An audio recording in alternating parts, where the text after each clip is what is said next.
This is a Film Stories original podcast. Hey guys, time to get in on the action for the biggest moments in basketball with Prize Picks, America's #1 fantasy sports app. Just select 2 or more players, pick more or less on their projections, place your entry, and win up to 100 times your money. Right now, Prize Picks will match your first deposit of up to $100. Just download the Prize Picks app and use the code GET100. That's code GET100 on Prize Picks for a first deposit match of up to $100. Prize Picks. Pick more. Pick less. It's that easy. We made this.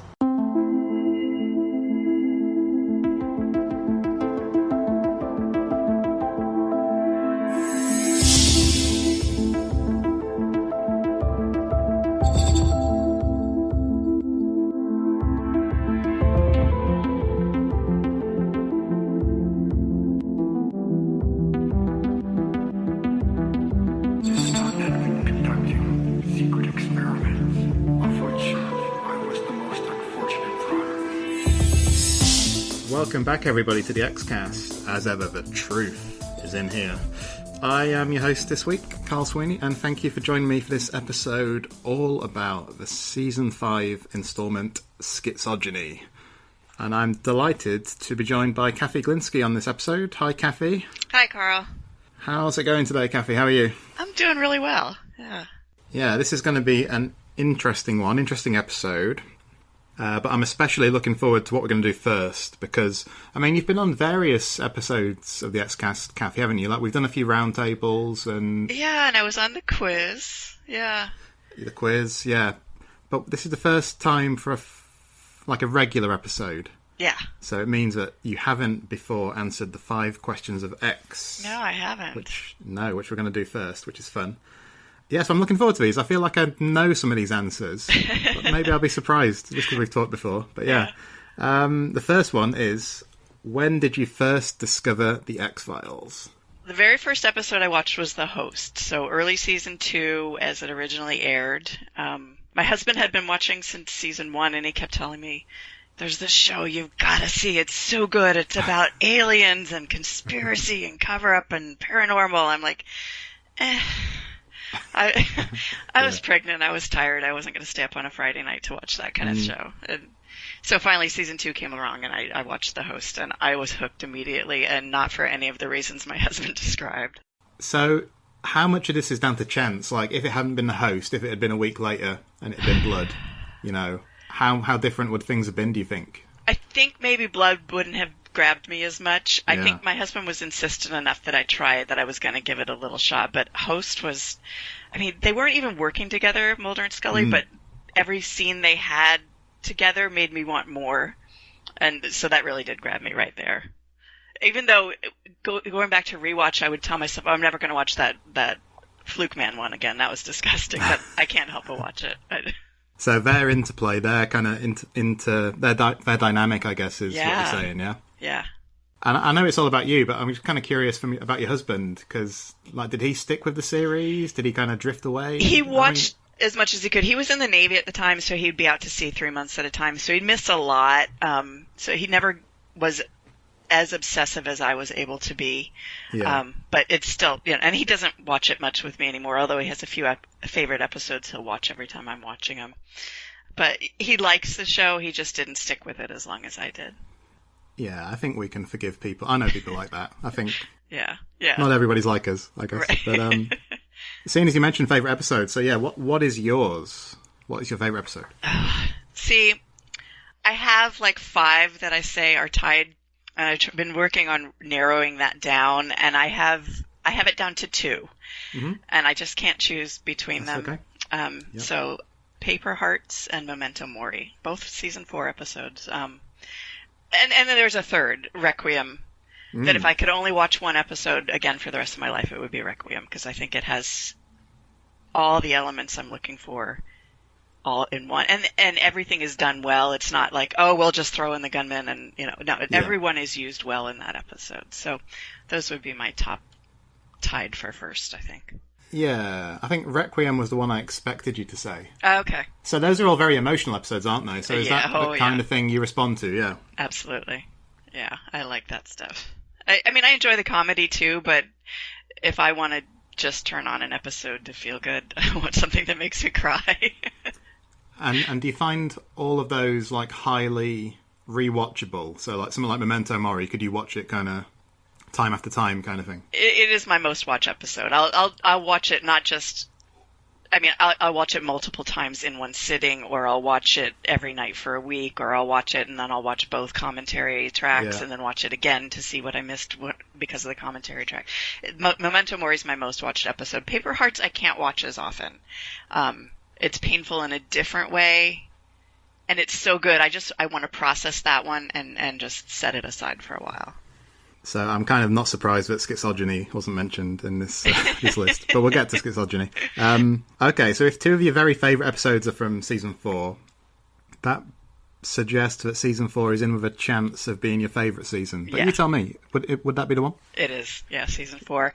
I like almost everything in Season 4, and I love moving into Season 5, the wrap-up of the cancer arc, so, yeah.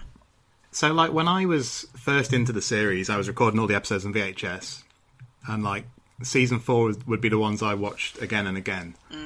And it never bothered me that you had episodes in there that, looking at them objectively, were not as compelling or not as good. So how do you feel about that these days? Like, does it bother you that you've got stuff in there that maybe isn't as strong? You know, I don't know maybe Teleco or something, you know? Well, like, if it came out now and we had a 10-episode season, I would want every one of them to be strong. Considering 24, 25-episode seasons, I'm okay that they're not all brilliant.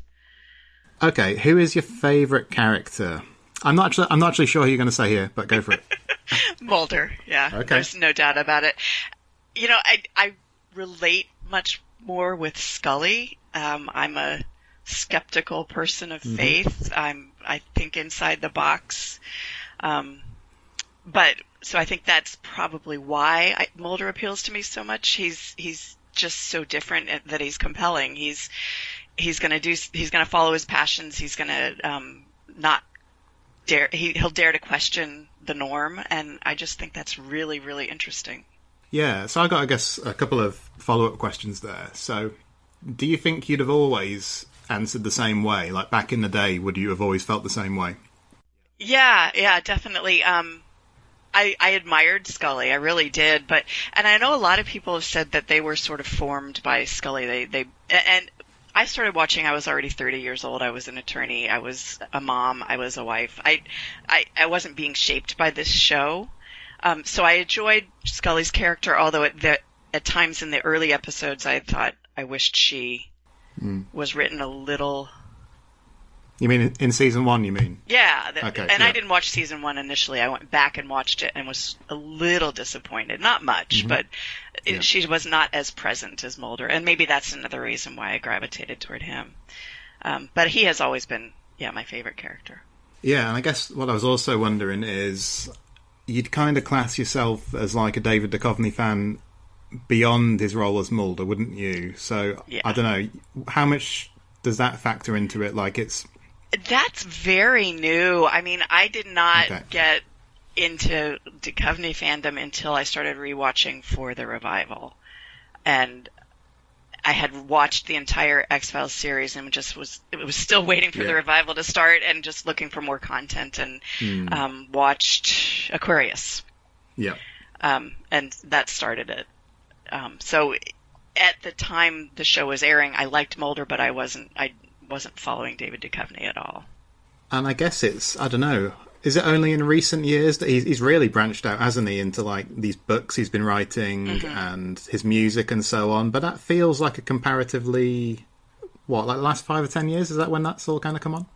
Yeah, since 2016, so last 3 or 4 years. Yeah. So those are, I guess there were no other really ways to follow him other than his acting until recently anyway. So he's a really interesting guy, isn't he? I think it's always interesting when you have people who are doing things, very creative things in different fields, which is fascinating. Okay, so the final question is, what is your favourite moment from the series? And as you know, this can refer to like a scene, a dialogue exchange, Yeah. A look, a glance, I don't know. What would it be? It is the scene in Ice where Mulder and Scully are in the storage closet, and they just make the decision they're going to trust each other. To me, that just sets up the dynamic for the rest of the show. They're going to trust each other. It's them against the world. It might not make any sense, but that's who they are. That's who they've got, and that's just the perfect scene for me. Yeah, Ice feels like a very pivotal episode to me. Do you know what I mean? Like, one of the first real classics, and Gillian's great in it, and, you know, all these things that mark it out as a bit of a milestone. So I think that's a great choice, definitely. Yeah. Great stuff, Cathy. So it was a lot of fun to hear those answers from you. Yeah, that was fun to answer, finally. Okay, so let's move on to discuss this week's episode, which is Schizogeny.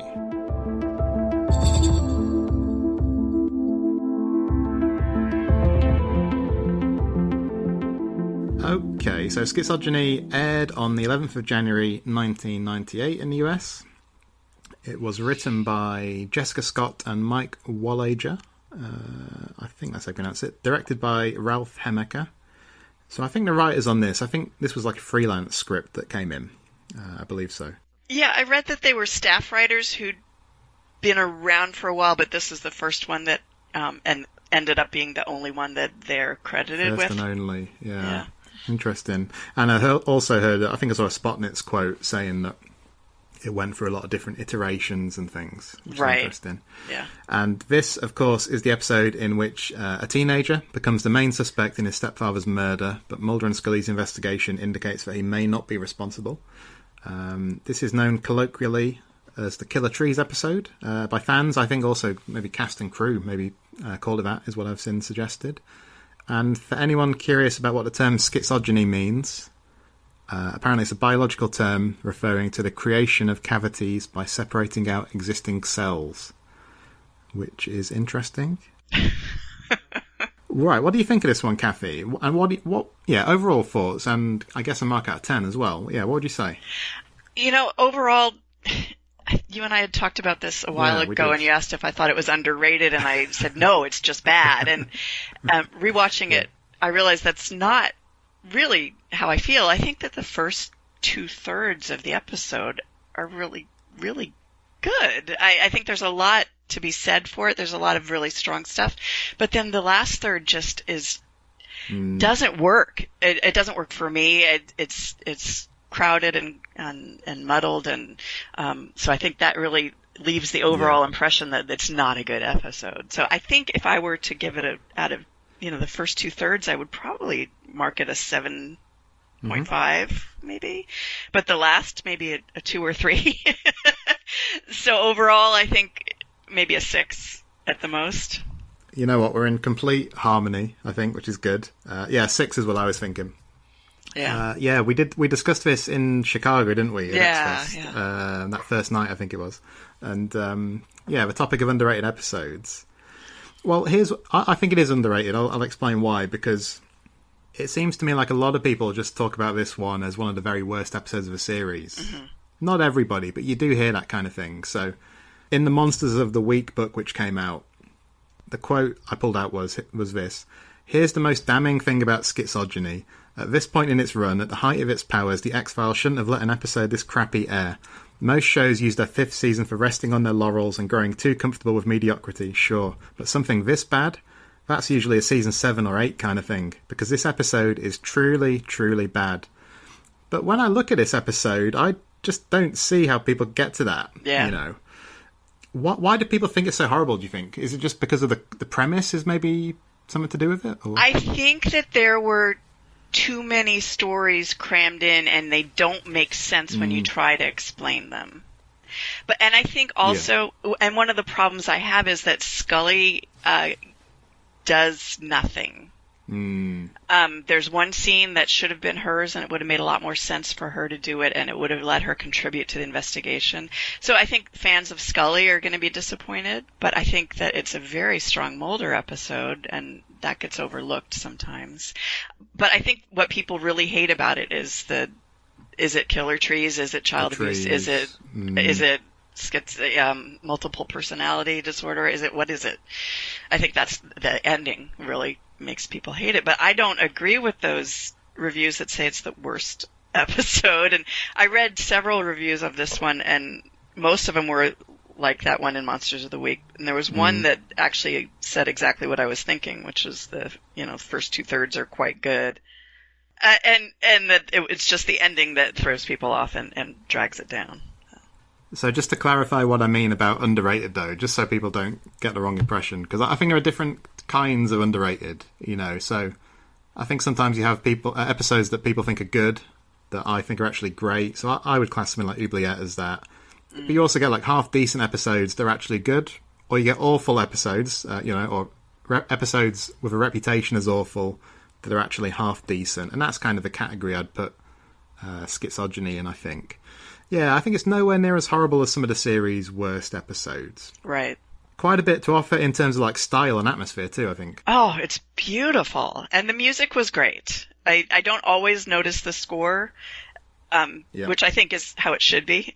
And so I watched it again one final time last night just to pay attention to that. So, no, I think that there's no way this is as bad as some of the other episodes. To call it the worst episode they ever produced is off the mark. So I would say it's underrated in that respect. In that sense, yeah. I suppose it doesn't have an air of distinction about it because we don't know who these writers are as well. We don't know who the director is. So maybe that kind of contributes to it. I don't know. That could be. Yeah. Okay. On IMDb, what would you guess this one gets from the fans in terms of a rating out of 10? Yeah, those are always off. I think they tend to skew high, so I'm going to guess it gets a 7? Yeah, actually a little bit higher even. 7.2 out of 10.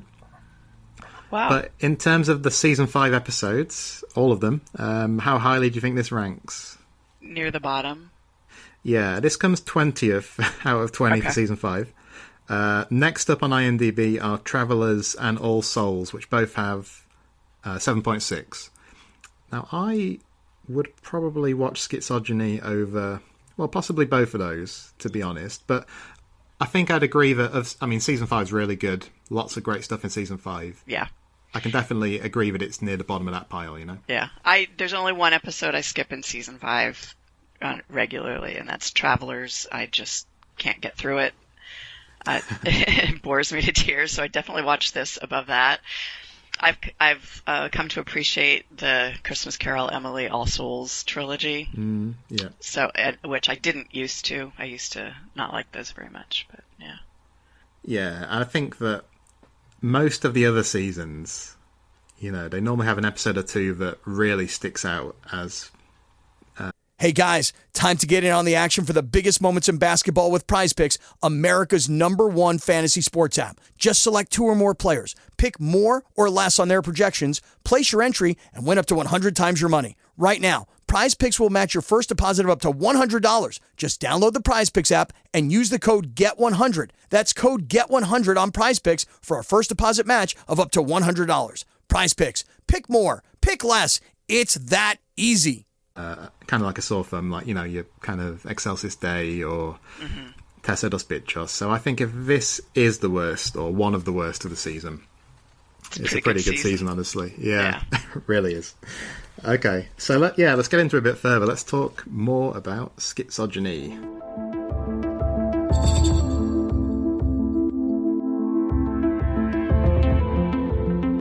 Interesting teaser. So it starts with, this teenager playing his video game, heavy music, all his posters in his bedroom and stuff. It's pretty kind of standard disaffected teenager, isn't it? What you kind of expect to see on TV. Yeah, kind of cliche, but maybe it's just a shorthand way of making him relatable. Yeah, they've only got a certain amount of time. You need to tee these things up really quickly, I think, don't you? Yeah, exactly. So basically, it's this kind of thing. His father returns home. This disagreement over the shovel that's been left outside in the rain, I think, and the dad makes him go out to finish work, and all this kind of stuff. Bobby's the teenager. He gets angry, takes him into the woods.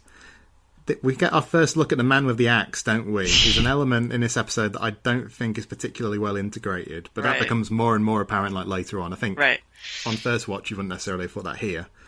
What did you make of this overall then? And this stuff where Phil, who's the father, gets sucked into the ground, and it's not exactly clear what's going on, is it? Yeah, I think the teaser did a really good job of not being one-sided. You're not sure whose side you're on when you're seeing the argument. You can relate to both of them. Yeah, I understand why the dad's so mad. I understand why Bobby's being the way he is. And so when they run out into the woods, you don't really know what's happening or why. And the shot of the Axeman showing up, and then it was a good jump scare. And then they show Bobby in the same light, so you're thinking, okay, this is creepy and dangerous.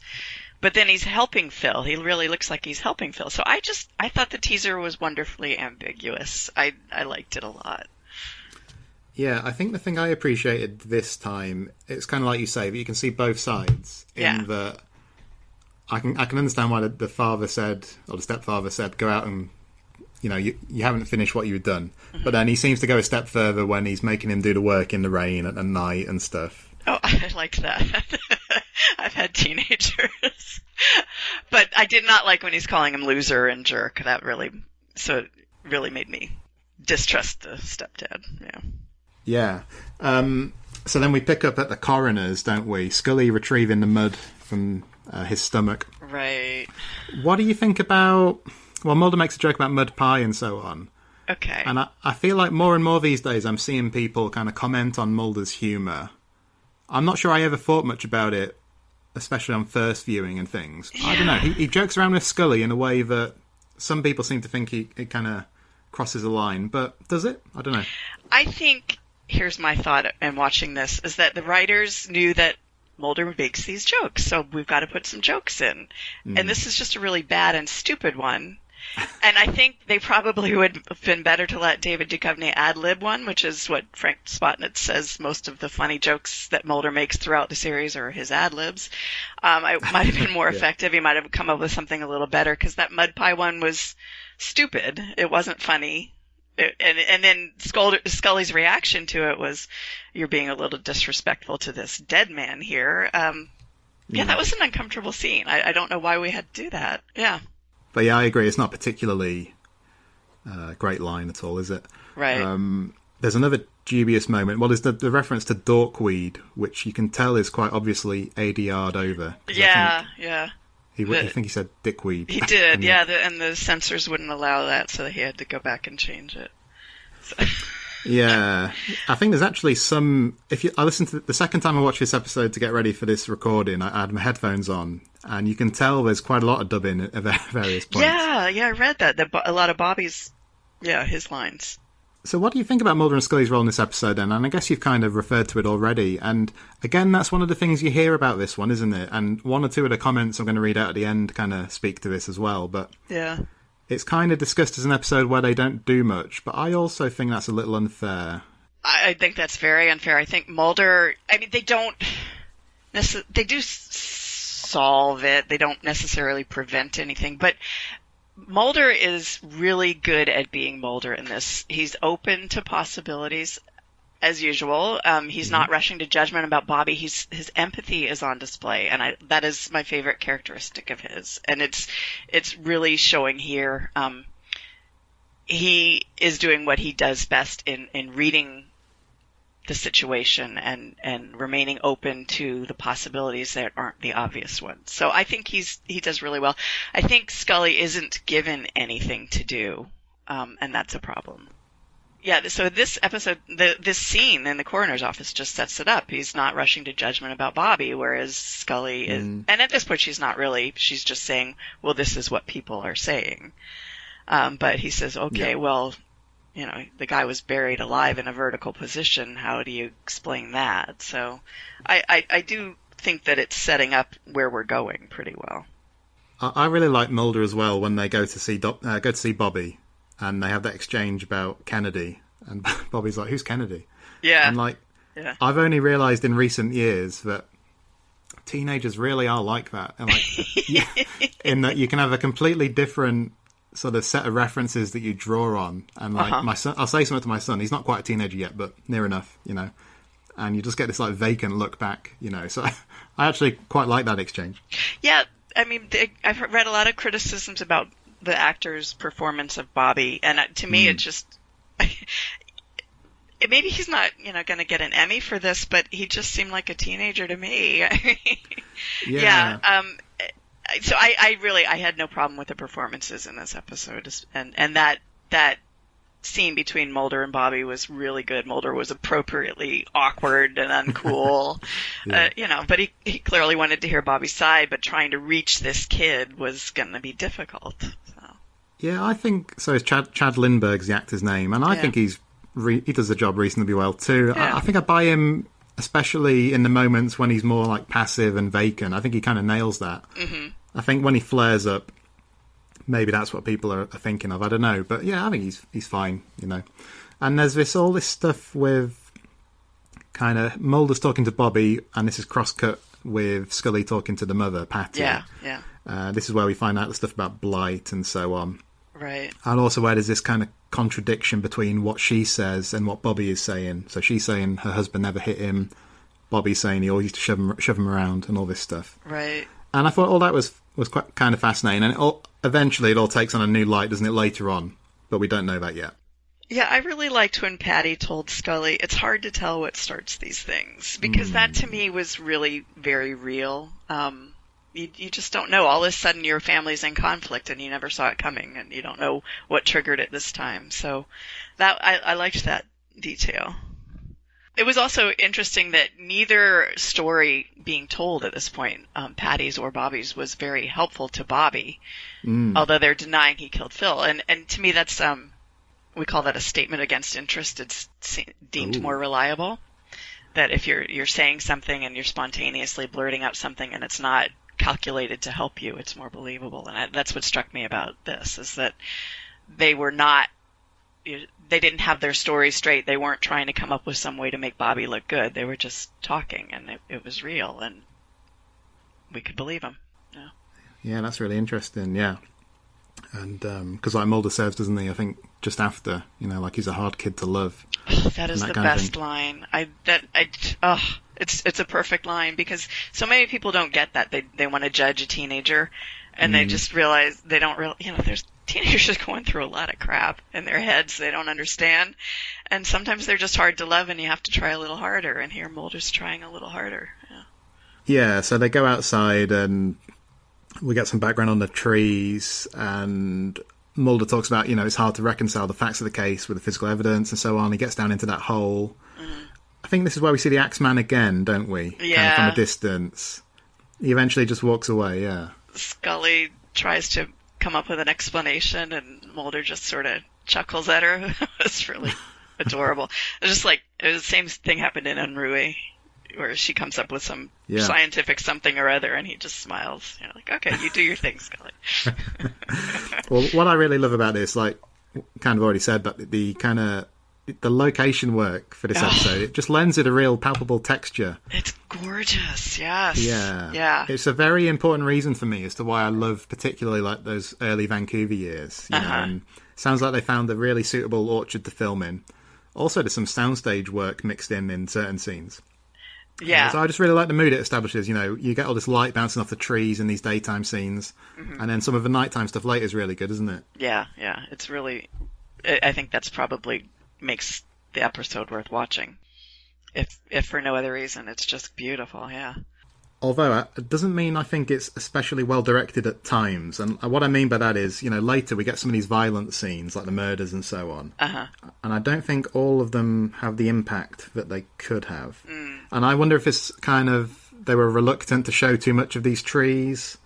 Maybe they're trying to preserve ambiguity, or maybe they're just worried it would look silly if they show too much. But I don't know. Yeah. In terms of the casting then, so if we think Chad Lindbergh as Bobby's good, did you feel the same way about, I think it's Catherine Isabelle, isn't it, who plays Lisa?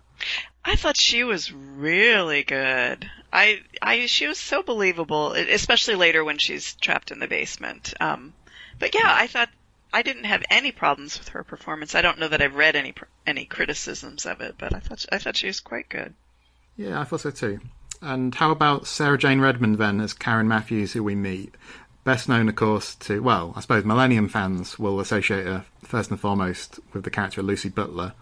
But she's also in I Want to Believe, briefly, isn't she, as well? But yeah, what about her? I'm thinking of Kurt here. Yes, she's wonderful. We all love. He loves her. Yeah, I don't know.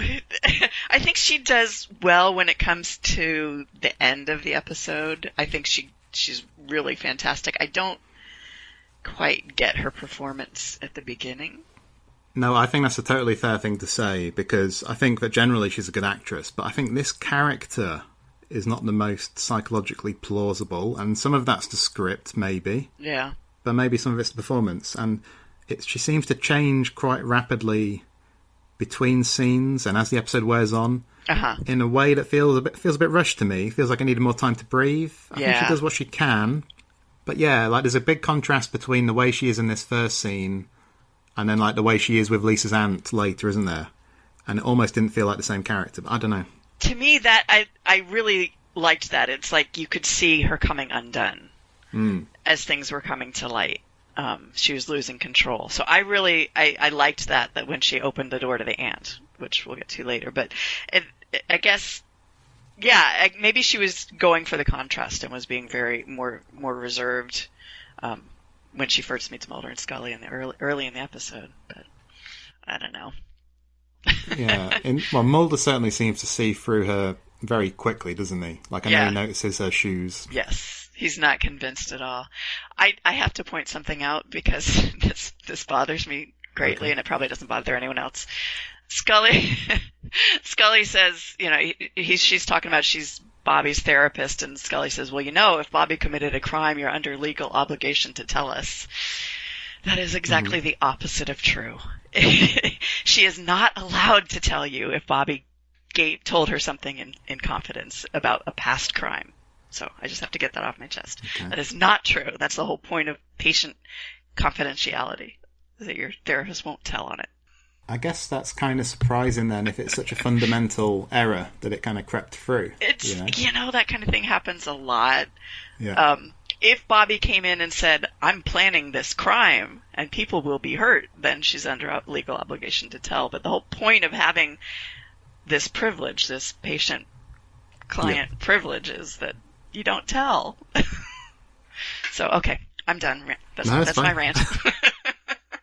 I think we've talked about this elsewhere, haven't we? But it's always interesting when you have specialised knowledge of, I don't know, let's say profession or whatever it might be. Yeah. Especially one that crops up again and again in TV. But, I don't know, there's that balance of the drama needs to keep moving. Right. But maybe there's a responsibility of the scriptwriters to kind of get these things right. Yeah, I think this one was just, there wasn't a reason for her to say that. Yeah. I guess, they needed to get some information from Karen, but okay, I'm over it. I've said my piece. Let's move on. So Lisa and Bobby basically is telling her, you need to stand up for yourself, that kind of thing.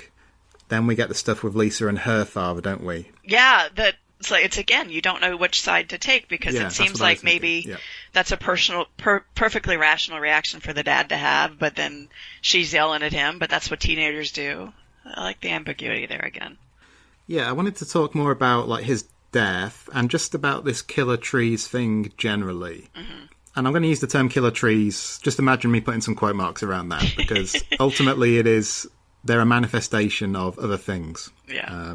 But this is the way it's referred to. So the sense I get is that some people think this is an idea or something that's just a bit too hokey for the X-Files. But I don't know. But can you see why somebody would say that? I don't. I think the X-Files has covered so many different things that I personally don't believe in, that I don't know why this would be particularly hokey. Yeah, and I also think there's a long lineage of stories involving sentient trees. Yeah. So, if we look just at pop culture, I think it goes back to ancient mythology and things, but I don't know about that. But I'm thinking of things like the Lord of the Rings. I'm thinking of the apple trees in the Wizard of Oz. The Legend of Zelda video games. So I don't know. I wonder if the difference is that people find it okay in like more of a fantasy setting, but move it more towards something like the X-Files, and people find it harder to accept. I don't know. But even in horror films, so I don't know. Did you ever see that film The Happening by M. Night Shyamalan? People seem to find that ridiculous as well. That was about trees getting their own back on humans. I was also thinking of, I don't know, did you see The Evil Dead back in the 1980s? No. Well, there's a scene in... You might want to avoid that one, because there's a scene in that where a tree sexually violates one of the characters. Oh. But basically, the point is that this is not like some ridiculous idea that's came out of nowhere. There are other horror stories that use trees, so I don't see why this would be any different, you know? That's my feeling, too. There are a lot of this kind of story told on the X-Files, so maybe, it's hard to make this one look convincing, and maybe that's what the problem is. Yeah, I was thinking like something like DPO, where you've got Darren, Peter Oswald, who can marshal lightning. Yeah. But they have quite a nifty effect there, don't they, is the thing. Yeah. So maybe that's the difference, is the visual element of it, I think that if they made this look really cool, if there was some way that had been done, people would forgive a lot more of this episode. Yeah, I think that's fair. So the next scene is when Mulder and Scully turn up at Lisa's house. Yeah. Scully thinks it's pretty clear what happened, mentions initial conclusions being made, that the dad was pushed out the window, and so on. So some of the stuff you get in this scene is kind of interesting, because you get these kind of themes of like breaking the cycle of abuse and... Yeah. One of the things I did want to point out is when they get there, Mulder is literally putting the pieces together. There's broken glass on the ground, and he's putting them together to form the happy face, and that's also what's going on in his head. He's starting to get an idea of what's going on. But yeah, so this is I do have a problem, and I guess maybe I don't. I mean, I can explain it away, but yeah, we're talking about the cycle of abuse, and Karen's describing her approach, and you can see that that's where Bobby was getting all his words from, the stand up, and Mulder's skeptical. And I started to wonder, is that a troublesome message for this episode? You know, Mulder always questioning claims of abuse. Because, I mean, if you're not believing abusers, you're really part of the problem. But if you're not believing about abuse, you're part of the problem. But then I realized that Mulder, he's convinced of Bobby's innocence. What he's skeptical of is Karen's stories. She's the only one telling these stories of abuse. Yep. So it's not the victims that are telling the stories. She's telling a second-hand story of it. And maybe it's just his intuition or his investigative skills that are telling him she's unreliable. But that could be a problem that people have with this episode. It just, on the surface, it looks like Mulder's not believing stories of abuse. I suppose would the comparison be with something like Excelsis Day? That's exactly what I was thinking. But in that episode, he's kind of like it's kind of like a knee-jerk reaction from him. It seems he's actually dismissing the story from the victim in that, and which is why I just don't see Mulder ever doing that, and so I won't watch that again because it doesn't make sense that Mulder would behave that way. But this, I think it's one step removed. It's Karen telling these stories, and he just doesn't believe her, and it's anything Bobby says he's willing to listen to. It's definitely potentially quite provocative, isn't it? That this story is about these characters who are ostensibly being abused by their parents. They actually haven't been. Instead, somebody who, by rights, should be helping them has effectively been poisoning their minds. Right. And it's possible that something like that could quite easily come off as ill-judged. Yeah. But I guess what comes through ultimately is that, you know, it feels like the episode is saying that abuse is a very serious problem, in that, like, the abuse Karen Matthews suffered is not ultimately in question, is it? Right. But I wonder if it goes back to, like, does all of that get a little bit trivialized with some of the story directions that crop up later on? I don't know, but... Yeah. I think that's a big problem with how the story comes together at the end. It's just sort of tacked on there, and you don't deal with it the way it should have been dealt with. It's just crammed in there with everything else that's going on. So Karen mentions that Lisa's aunt is coming by to pick her up, and that'll be significant quite soon. Yeah. But yeah, Mulder kind of thinks all these facts have been assumed. I love it when Mulder kind of has a different tack on things, you know. And I think actually, like you've said, really, but that's one thing this episode kind of nails, really, doesn't it? Yeah. I think. It really does. That he looks at every fact out there, and Scully looks at the most obvious ones. And not in a bad way. I mean, that's how most of us think. But his strength is that he's looking for explanations that include all the facts. Yeah, especially, and you sort of really see that when he talks to that medical examiner, don't you? So Scully goes to the school, pulls Bobby out of class, while Mulder's with I guess he's the coroner, I don't know. Yeah. That's the problem I have with that scene, though. I mean, that's the one thing Scully could have done and should have done. Why did Mulder go to talk to the medical examiner? Yes, there's no reason they couldn't have swapped roles and that would have been her chance to say, well, did you notice this piece of wood in his neck? And that's something that Scully would normally do, and she would have contributed to the investigation. I do like the moment, though, where Mulder takes the bag of evidence to the school, and Bobby says, like, what's that? And Mulder just kind of points evidence. That was good. Very good, yeah. No, that's a fair point, though, because what you're saying is absolutely right. That would have been a very simple way to just give Scully a little more. Yep. Yeah. Because, I mean, what did she do? Oh, she looked at his arms. Ooh. I mean, although that's true. When she goes to interrogate Bobby, I thought that was really interesting that we saw that Bobby's still enjoying the notoriety. I'm not embarrassed. With his comb. Yeah. The comb. What is this, Happy Days? I mean, sorry.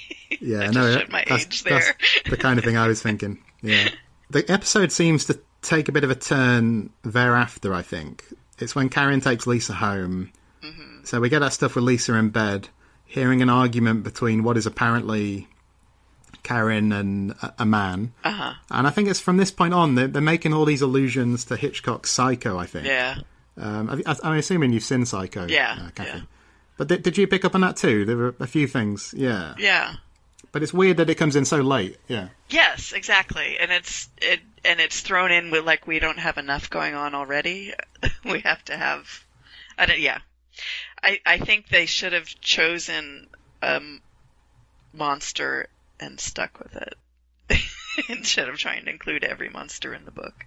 And I don't know, I might be missing something, but it wasn't really clear to me, like, what Lisa would have been thinking about this. Like, does she believe there actually is a man talking to Karen? Is this the first time she's been aware of this kind of thing?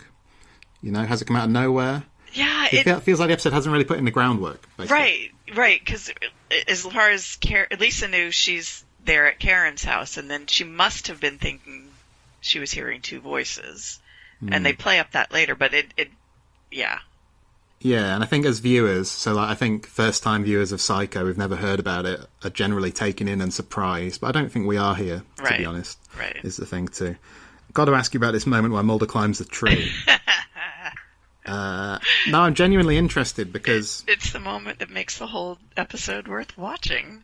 Okay, so I read several reviews, and not one of them mentioned this scene, and I was shocked, because I can say that I'm pretty sure that I speak for a certain segment of the fandom when I say that this is the moment. This is absolutely adorable. As Mulder saying, "Hey, Scully, is this demonstration of boyish agility turning you on at all?" It's so cute. It's so them. It's so perfectly Mulder and Scully. Yeah.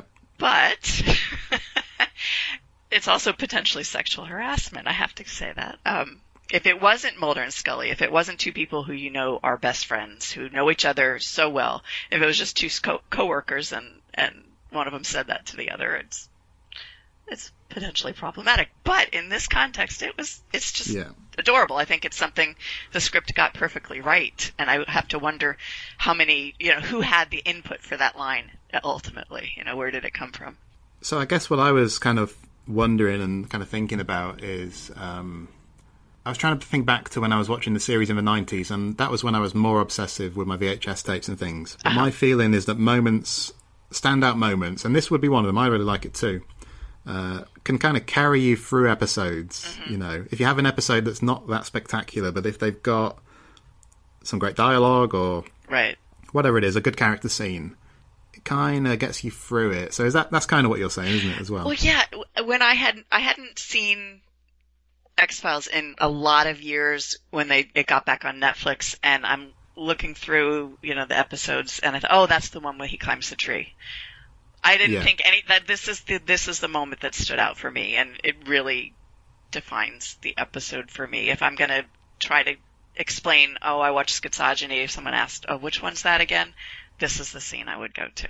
So it's not the moment when the man with the axe turns up and says, the trees are dying, and I take care of the trees. Yeah. This was one good Scully moment. She was completely badass. This guy shows up and she's freaked out, but she's still going to interrogate him. She's going to ask questions. So I thought Scully got her moment in this episode too.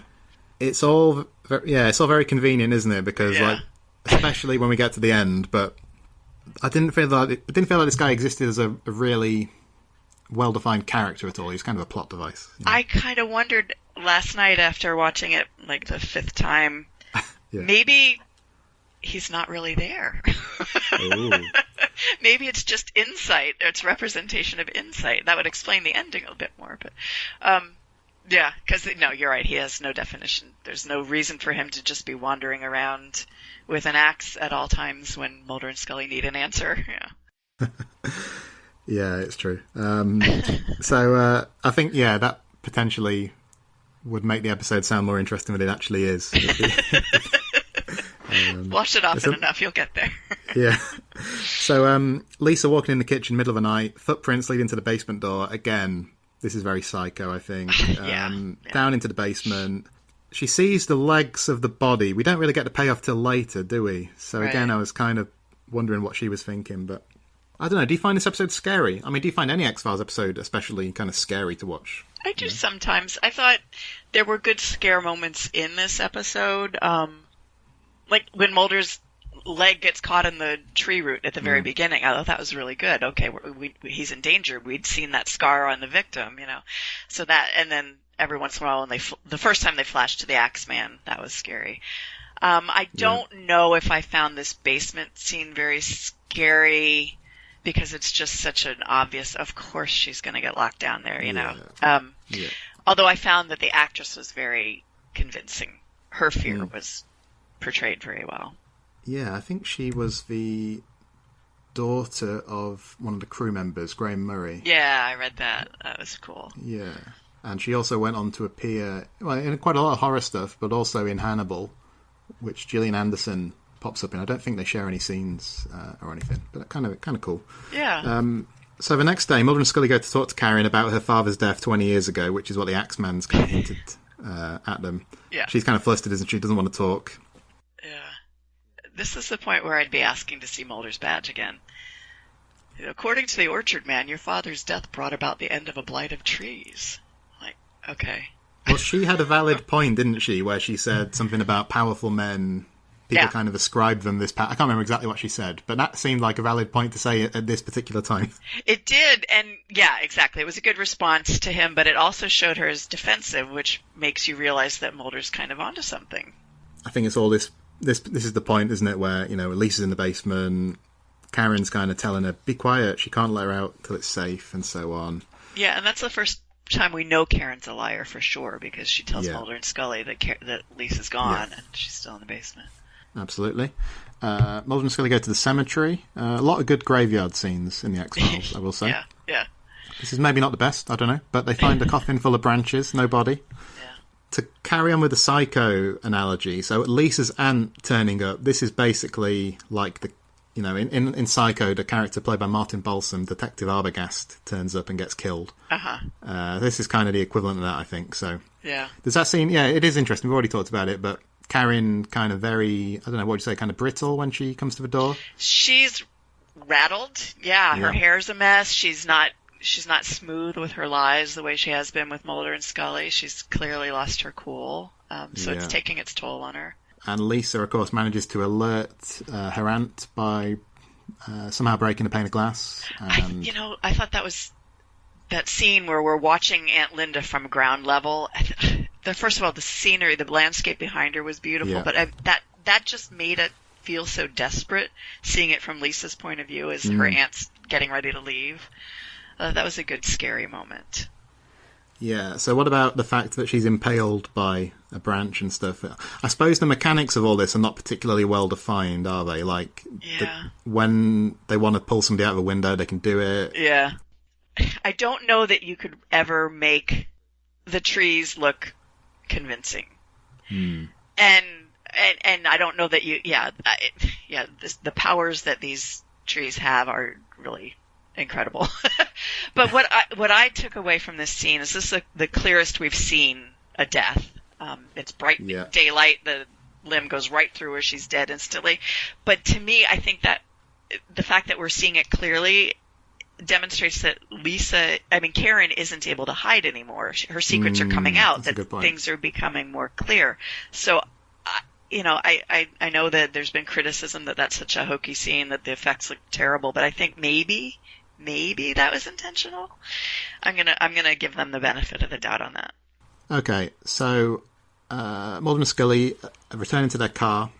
Mulder suggests a link between the people of this valley and the trees. This is where Scully's like, come on, there's another clearer link, which is that these were abused children. Right. So Mulder makes the right call, doesn't he? He thinks they should go back and talk to Bobby again. Yeah. And I suppose, like we've already said, but Mulder especially does a lot in this episode. He puts the pieces together. Mm-hmm. He's actively shaping the story in sequences like this one where they go and speak to Bobby again, isn't he? Yeah. And this scene between Mulder and Bobby is, I think, really effective. I thought so anyway. Yeah, because Mulder says, if people are finally taking you seriously, kind of thing. The kid tries to kind of deflect that with a joke, doesn't he? Right. Right. I'm not sure what he meant. ASB president. Oh, school board. Yeah, student body, student government. Yeah, yeah. But then we get this stuff with Bobby getting upset as the flashbacks come in and stuff. Ultimately, he kind of, I couldn't stand up to him, but she made me.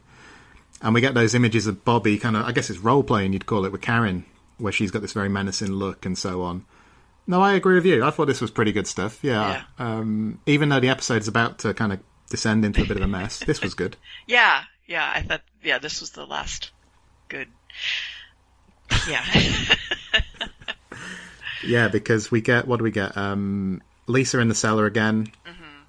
So this is where she hears the distorted voice. Karen opens the door and it's her speaking, and so on. Then the pace really picks up, I think, because Mulder and Scully at Karen's house. Yeah. They find Karen's dad's decomposed body. So I was a bit kind of unclear about some of this stuff. What's your kind of... I just don't get it. She must have brought the body there. I don't know. The tree roots pulled the father's body because Karen had to confront her rage. I don't get it. Yeah. I think they needed another draft or two for the end of this episode. Maybe one of those further drafts would have got rid of the line about putting down roots. I don't know if that's better or worse than the mud pie. Yeah, they're both equally bad. I have them both on quotes horrible. In my notes here. Yeah, just missing the mark. Yeah. Mulder talks about this relating to Karen's own abuse. Karen's the killer and the victim. But again, it's kind of undercut by the final stretch of this episode, I think. Right.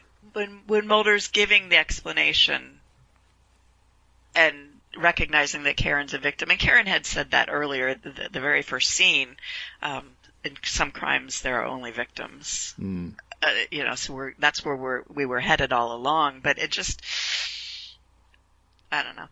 I guess because we know now that Bobby's stepfather wasn't abusive, that probably Lisa's father wasn't abusive, we do have victims and we have a killer, a perpetrator, and we're just trying to brush that under the carpet because Karen was abused as a child. Everything's settled now. It's all sunk in the mud. Let's ignore it and move on. Yeah. I'll tell you what I thought was somewhat promising. Well, I kind of like that moment where Mulder crashes the car when the tree falls down into the road. Well, I kind of like the idea of the environment turning against him in a way. It reminds me a little bit of what happens in the Ghost in the Machine episode, where the building kind of is trying to stop them. Right. And could they have done more stuff like this? I don't know. I can see why they might want to avoid that, though. I think that if it had been like an obstacle course... it might have been a bit much. Yeah. I guess the problem I have, that's a nice idea, that if we had that. But then what are the motivations? Because who's causing this? Is it the environment trying to right the wrongs, or is it Karen trying to control the environment to exact revenge on her father? Because then why is Lisa in danger? Why is Bobby in danger? Because they didn't do anything wrong, and she's thinking they're victim. It just never quite. That doesn't have any logical consistency to where things end up. That's very true, I think. Yeah, I was thinking the latter, I think, but you're right. It kind of is motivated by the demands of the plot, rather than from a convincing internal logic. I think I think that's very fair. Very fair. Yeah. So I guess the final stuff, Karen at Bobby's, she's kind of very agitated now, needs to see him. He runs out. And then there's this whole thing with, I guess he does stand his ground, doesn't he? As she kind of bears down on him. Starts to sink into the ground. Mulder's closing him. All this stuff, you're pathetic, you little piece of garbage. So I guess what we're supposed to think is that, well, she says Karen's dead. We're supposed to assume her personality has been completely subsumed at this point. Yeah, that's how I took it, yeah. And then that moment where the Axeman just turns up and chops her down dead, it just seems to come out of nowhere. It's done now. Wanders off. And he just walks away. You think maybe Scully should have arrested him? I don't know. There's something Scully could have done. Which made me think, okay, well, maybe he's not really there. Maybe he's just a metaphor for the answer. So that would put him in kind of line with, what's the character in Fresh Bones? The kind of kid. Yeah, yeah. That would be kind of like that then, wouldn't Napoleon it? or whatever.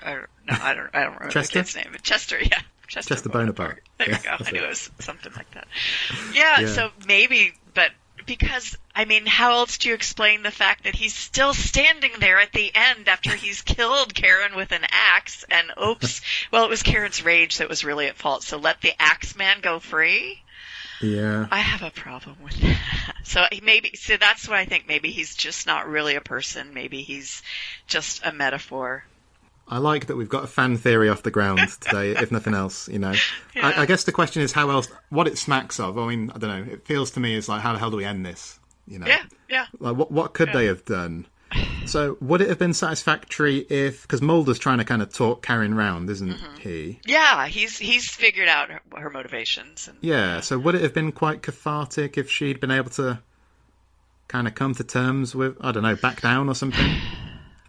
Yeah. There could have potentially been a redemptive element there, but that's not what they chose to do ultimately. And I'm not sure if it would have worked. I don't know. Yeah, and I don't have a problem with her sinking in the mud and being dead and everything being over. Mm-hmm. But how do you get her there without the Axeman?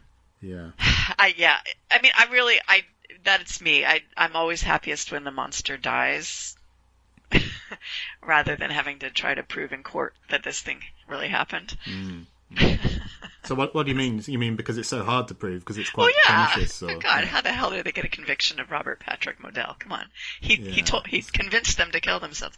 I think that it's more satisfying because this person is so messed up that she's a monster that it's better just to end it. That death is the right answer. And I wonder then, so like I say, I don't think she's that kind of psychologically plausible.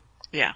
But maybe that allows us to think of her as a monster, The fact that she's kind of, by the end, she's completely stripped of her humanity, it seems like. Yeah, she's killing everyone and everything in her path. Yeah. When she killed Aunt Linda, what was... Just in the wrong place at the wrong time. Right, yeah. So at this point, Karen... And we see that Karen is she's lost control at that situation. So she's killing everything in her path. She has to be stopped, clearly. Maybe we need the Axeman. Maybe we do. Well, the episode ends with what's kind of a rare beast, I think, by season 5, isn't it? Yeah. A closing voiceover. Yeah. Yeah. Unexplained elements to the case. Forensic data is inconclusive. Well, and he's making it sound like the mud killed Karen. He's completely ignoring... This is it. She was kind of chopped down. Yeah. Yeah. And at the end, you see him just still standing in the orchard. Holding his axe. They didn't even confiscate the weapon. What he says is that Karen was unable to face up to her own past and was finally consumed by it. Any final thoughts, Cathy, either on that or just in general? I think I would stick to what I said earlier. I think there's more here, and it undoubtedly gets bogged down, and that's not intended to be a pun, but this is not the only episode by any means that kind of goes off the rails a little bit towards the end. I think there's some good stuff here. Yeah, I think there's a lot of good stuff here. I think it's worth watching. It's too bad they couldn't figure out how to end it. It is, yeah. Let's have a look in our listener mailbag and see if anybody agreed with us that this was an underrated installment.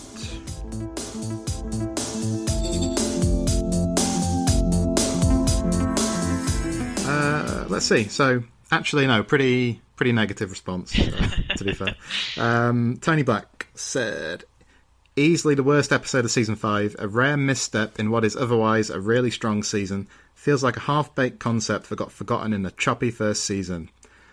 Right, Tony, if that use of the word choppy is not an intentional pun, you're slipping. Right. He says, oddly, it may have worked better as a Millennium Season 3 episode with the weird darkness amped up. Just one of those episodes you could remove Mulder and Scully from, and it would make no difference, and they're almost always lacking. Meh. Yeah, I don't agree with that part. Well, we've talked about that a bit, but is it fair to say that these kind of episodes are almost always lacking? Because I think of an episode like Die Hand die Verletzt as being one where they seem to be kind of in a secondary role, but I really like that episode. I do too. Yeah, I think there are a lot of episodes in the X-Files where Mulder and Scully don't make a difference, but it was still a really good episode to watch. But then he's right that there are also, like, Firewalker. They don't accomplish anything, and it's not good. Not great. Yeah. They definitely seem to move away from that kind of episode as they move on, don't they? Like, there seems to be more of an emphasis on there needs to be some kind of personal hook or something. Yeah. Okay, so Chandru Ravindran said, when I first saw this when I was 12, I thought it was a good episode similar to DPO. Revisiting it when I got older, it's the worst episode of season 5. With that said, I still think it's a better episode than most seasons' worst entries. It's got some sympathetic characters, there's some great violence if you're into that sort of thing, and the atmosphere is strong. But it's a sillier story as you can get. The X-Files can have outlandish stories, but I find them more easily digested when there isn't some real-world emotional connection. An abuse victim getting revenge for the atrocities committed against her in the past can work. It doesn't work when she coincidentally can control a bunch of homicidal trees. Also, I love Mark Snow, but I don't know what the hell I'm hearing right when the girl watches her aunt get impaled by said homicidal tree. My buddy and I used to rewind that scene repeatedly to laugh at it. I need to go back and listen for this sound effect again, because I didn't get it this time. Yeah, I didn't stand out to me. What about what he's saying now? I guess we kind of touched on it, but I think of a series like Twin Peaks where it's all about the exploitation and abuse of this girl, and ultimately you get into like spirit realms and stuff. But I still think it's possible to ground these stories in kind of a satisfying way, no matter what it's kind of tethered to. If they had done an episode about killer trees, and you had something controlling them, maybe, but I think that he's right in saying that a victim confronting abuse is one story and killer trees is another story, and they don't go well together. I think that really is the problem. Or at least it needed to be handled in a slightly different way, perhaps, with fewer elements in the mix and so on, perhaps. Yeah. Sarah Ford said, the big thing with this episode is it's just kind of boring. But I will say that I think the location is pretty atmospheric. I love how the show is making the most of its last year in Vancouver. And I found the skinny, angry teen boy fairly believable. I remember always thinking he reminded me of my brother, who was rather skinny and angry and about the same age at the time. I don't know if it was his performance or just good casting, maybe more of the latter. He looks much more like a lonely outcast than subsequent teens on the show. Once the show moves to LA, everyone looked like a 20-something actor, not a real person, and these very real-looking people really add a sense of realism to the Vancouver years. It always felt like these were people from your town, at least to me. I lived in a small town in the Midwest at the time. I think that's a pretty good point. Like, the show takes on a very different feel in a number of ways from season 6 on, doesn't it? And quite a bit of that is to do with the casting, Yeah, I agree. Annie, I'm going to say Flory. I don't know. Annie Flowers is who she is on Twitter. But tell me how to pronounce your surname, Annie, please. She says, a mostly boring, middle-of-the-road episode. It's definitely the least memorable of Season 5, but the cinematography is beautiful. It's wonderfully shot, so it's got that going for it. And Adam Silva says, a waste of Sarah Jane Redmond. Just a couple more messages before we go. So, Michael Little says, there are a number of interesting ideas here, but none of them really gel into a coherent storyline. Having said that, I would rather watch this than a lot of what we got after the move to Los Angeles. It is a very Vancouver episode. All trees and rain and gloom. I love the image of the guy standing in the orchard with the axe. And finally, Andrew Levitt said, a very atmospheric episode with some great cinematography that tries to do too much and comes across as a tangled knot of gnarled roots. The angle about the trees remembering everything is great, and I like how they try to tie that into the trauma of these teenagers. I was a troubled teen at the time it first aired and found nature and the farm I lived on healing. So it was interesting to see the series try to make old trees and orchards scary. However, tying all the killings back to Karen Matthews' unexplained control over the trees doesn't quite work and takes away from the authenticity of these teens' suffering. It's another one of his episodes where Mulder and Scully are merely observers of the case, rather being involved in an important way. An interesting, middle-of-the-road episode. So yeah, what do you think of that? I think that the teens weren't really troubled. It was Karen projecting onto them, although they were seeing her for something. So obviously there's some trouble there. I take that back. And I think that Mulder has more of a role than people are recognizing. Just his... Yeah, he understands. He figures out what's going on. It's ultimately... He's the one who puts it all together. There's one scene where Mulder's... I think it was after they dug up the grave, where Mulder's explaining it to Scully, and I tried to make sense of that and couldn't. So it's more leading up to that I was impressed with Mulder. I mean, the fact that he immediately distrusts Karen and that he's open to Bobby didn't do it. And then his scenes with Bobby are really good. But when he's trying to explain all these, how this all works together, it doesn't make much sense. Yeah, it's stuff like him being attentive to like the window pane breaking the wrong way and right, stuff like the glass is inside. If it was pushed out, the glass would be outside. Yeah, cool. All right, Cathy. So I guess we'll leave it there for today. But can I tell you one more thing? Of course you can. I meant to tell you this sooner. All right, so at the very first scene in the coroner's office where Scully says, they're talking about how much mud got into the guy's esophagus, and she says, they say it rained 400 inches in one day. And Mulder says, well, that sounds like an exaggeration. That's a reference to Mulder. David Duchovny had been on Conan O'Brien, and this was as he was trying to get the show moved from Vancouver to L.A. Yeah. And so he did this joke bit with Conan about why he wanted to leave Vancouver, and he said well, it rains 400 inches a day. And he took a lot of heat for that.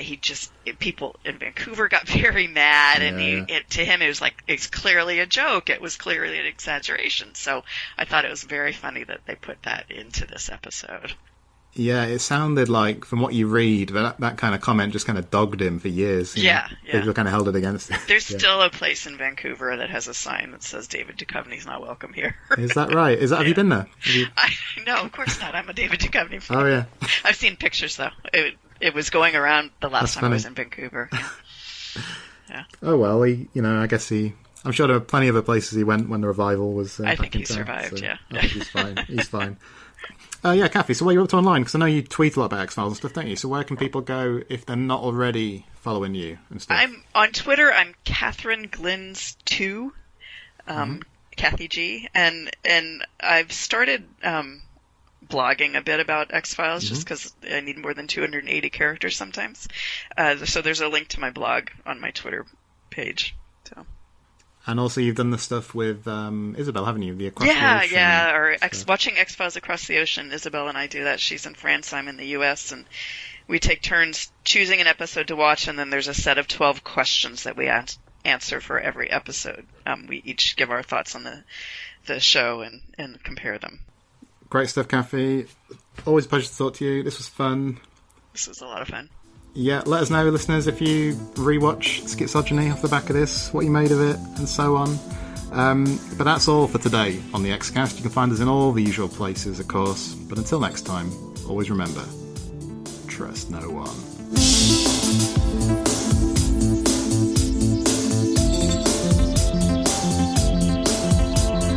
The Xcast, an X-Files podcast, is produced and hosted by Tony Black, alongside a dedicated team of podcasters and X-Files fans. You can find the show on Twitter at the X_cast, on Facebook by typing in the Xcast, or inside our group, the X-Files Basement, an Xcast podcast fan group, plus on Instagram by typing in the XFcast. If you're a fan of the show, why not support us on Patreon? Exclusive bonus episodes, early access to new episodes, plus become part of our Xcast community in the Patreon department. To see our monthly subscription options, just head to patreon.com/the Xcast. That's patreon.com/the Xcast. We'd love to see you join our Patreon community. We're also part of the We Made This podcast network at We Made This Pod on Twitter and We Made This on Facebook. You can find a range of shows on TV, film, music and popular culture in general on the network. Thanks for listening, and we'll see you next time.